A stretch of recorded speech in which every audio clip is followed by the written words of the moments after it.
sûr de ce que tu fais, hein. Mais oui, t'inquiète, y a aucun risque. Vas-y, pose ta question. Esprit, es-tu là? Attends. Ça marche, ça a bougé. Mais qu'est-ce qu'il dit? Bah, il dit oui. Qu'est-ce que tu voudrais qu'il dise? Non, je suis pas là.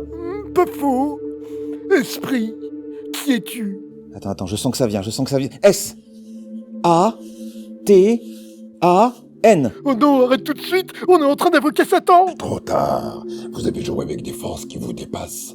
À présent, vos âmes m'appartiennent. Oh, mais si c'est comme ça, hein, vous pouvez me rendre riche tant qu'à faire. Ah, t'aurais vu ta tête.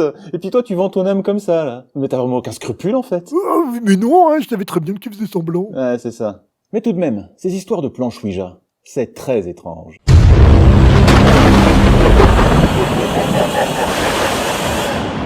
Tout commence aux États-Unis en 1890. Cette année-là, la Kennard Novelty Company met sur le marché un morceau de bois qualifié de magnifique planche parlante. Y figure l'alphabet, les 10 chiffres arabes ainsi que les mots oui, non et au revoir. Le principe est tout bête, on place les doigts sur une planchette triangulaire avec un trou au milieu.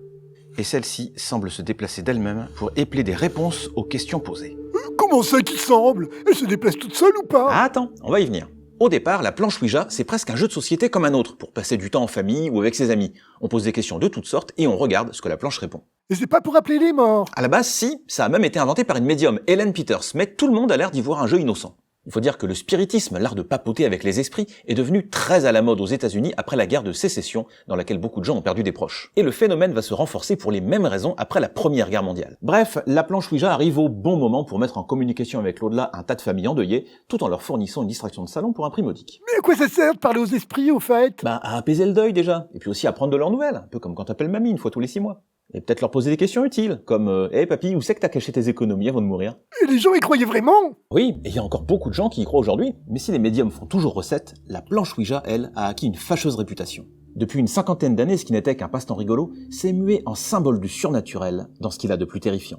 Tout ça en grande partie à cause du roman L'Exorciste sorti en 1971 et de son adaptation au cinéma par William Friedkin 2 ans plus tard. Dans l'histoire, la jeune Regan s'amuse avec une planche Ouija et discute avec un ami imaginaire baptisé Captain Howdy avant de se retrouver possédé par une entité démoniaque. Si ça vous intéresse, on a déjà fait une vidéo là-dessus. Et c'est fichu pour la réputation de la planche Ouija qui se retrouve désormais associée aux démons, aux jets de vomi verdâtre et aux têtes qui tournent à 180 degrés. Curieusement, depuis, les parents sont plus très chauds pour laisser leurs enfants jouer avec. Mais en vrai, ce sont des esprits qui font bouger la planchette? Bah non. Mais alors c'est quoi? C'est l'effet idéomoteur. Hein? L'effet idéomoteur. Attends, je vais te montrer. Quand j'étais petit, je m'amusais avec un pendentif accroché à une chaînette. Et je lui posais des questions du genre est-ce que je vais réussir à pécho Emily? S'il tournait dans le sens des aiguilles d'une montre, ça voulait dire oui, et dans l'autre sens, ça voulait dire non. Et il tournait, sans que je le bouge consciemment. Et alors, c'était quoi? C'est ça l'effet idéomoteur. Quand ton cerveau anticipe une réponse, il active tes muscles, mais à une échelle tellement minuscule que tu la ressens pas. Tes doigts bougent, mais très légèrement. Le pendule ou la planchette, dans le cas du Ouija, amplifie le mouvement. Et comme tu n'as pas l'impression d'agir, tu attribues ce mouvement à quelque chose d'extérieur, genre un esprit. Ah, donc la planche Ouija, c'est sans risque. Objectivement, oui, c'est sans risque. Mais culturellement, c'est autre chose. Parce que tu vois, quand une culture te dit qu'un objet est dangereux, ton cerveau commence à agir comme s'il l'était. Ce qui fait marcher la Ouija, le pendule, la sorcellerie ou le vaudou, c'est pas une force invisible, c'est l'autosuggestion. Si tu crois profondément qu'un rituel a un pouvoir, ton cerveau peut produire de la peur, du stress, voire de la douleur, et dans certains cas extrêmes, des troubles plus graves. C'est le même mécanisme que l'effet placebo, ou plutôt son jumeau maléfique, l'effet nocebo. J'y crois, donc ça a un effet sur moi. Donc si on y croit vraiment, on peut avoir des problèmes. Oui, mais ça vient pas que de toi, c'est aussi ton environnement social. Dans certaines cultures, la sorcellerie fonctionne parce que tout le monde y croit. La famille, la communauté, l'autorité religieuse. Un cerveau humain plongé dans un système de croyances réagit en conséquence. Bref, la planche Ouija n'aura pas le même effet sur toi si tu évolues dans un milieu rationnel ou dans un milieu marqué par les croyances.